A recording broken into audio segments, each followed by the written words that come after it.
रूस से तनाव के बीच पूरा Europe survival guide, nuclear bunker और फौज की भर्ती की प्लानिंग के साथ तीसरी आलमी जंग के लिए तैयार हो रहा है। यूरोपीय मुल्कों को डर है कि व्लादिमीर पुतिन नाटो को मशरिक यूरोप से बाहर निकालने और रूसी साम्राज्य की फिर से तामीर के लिए जंग से बस कुछ ही साल दूर है। यूरोपीय संघ का मानना है कि अगर पुतिन यूक्रेन में सफल होते हैं तो रूस 2030 के आसपास किसी समय हमला कर सकता है। यूरोपीय आयोग ने कहा कि संघ को रूस के साथ बड़े पैमाने पर युद्ध के लिए तैयार रहना चाहिए। साथ ही यूरोपीय ममालिक ब्रिटेन से मदद मांग रहे हैं। यूरोपीय मुल्क ब्रिटेन से फिर से यूरोपीय यूनियन में शामिल होने की अपील कर रहे हैं। इससे उन्हें यूरोप का दूसरा जौहरी हथियार से लैस मुल्क की हिमायत मिल जाएगी। यूरोपीय मुल्क अमेरिका की आस छोड़कर अपनी फौज में ज्यादा भर्ती करने का प्लान कर रहे हैं। यही नहीं, रूसी टैंकों के यूरोप में घुसने की हालत का भी पता लगाया जा रहा है। वहीं फ्रांस अपने शहरियों के लिए हमले से बचने के लिए गाइड जारी करने वाला वालिद मुल्क है।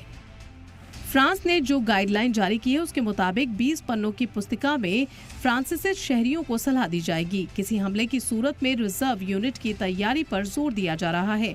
इसमें यह भी बताया जाएगा कि 6 लीटर पानी, डिब्बा बंद भोजन, बैटरी और बुनियादी मेडिकल आपूर्ति सहित सर्वाइवल किट कैसे बनाई जाए। दूसरी तरफ फ्रांस यूरोप को एटमी सिक्योरिटी देने की भी बात कर रहा है। फ्रांसीसी लड़ाकू तैयार अब हलिफ जर्मनी की सरहद पर तैनात है। जर्मनी शायद फ्रांस के परमाणु हथियारों की हिफाजत में है। अगर जर्मनी पर हमला होता है तो मैक्रो अपने मददगारों की हिफाजत के लिए परमाणु बम दागेंगे। इसके साथ ही नॉर्वे में नाटो की फौजी जंग मश्क की तैयारी जोरों पर चल रही है ताकि ज्यादा से ज्यादा शहरी जंगी मश्क की तैयारी कर सकें। उत्तरी शहरों में शहरियों के लिए इज्तिमाई इखराज की मश्क की तैयारी कर रहे हैं। नॉर्वे जो आर्कटिक में रूस के साथ 121 मील की सीमा साझा करता है, अगले साल नाटो मश्क की मेजबानी कर रहा है। मकामी लोगों को रूसी फौजियों से बचने के लिए फिनलैंड में भागना होगा। नार्डिक शहरियों को पहले से ही खौफनाक जंग सर्वाइवल गाइड फराहम की गई है।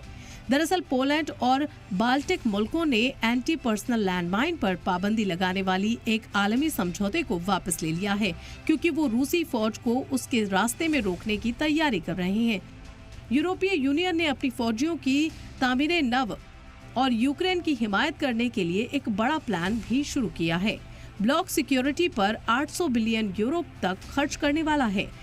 यूरोप बाल्टिक से लेकर काला सागर तक एक ड्रोन शील्ड बनाने पर भी गौर कर रहा है, क्योंकि वो रूसी हमले को रोकना चाहता है और पुतिन के लिए इस इक़दामात को बहुत दर्दनाक बनाना चाहता है। ब्यूरो रिपोर्ट, सलाम टीवी।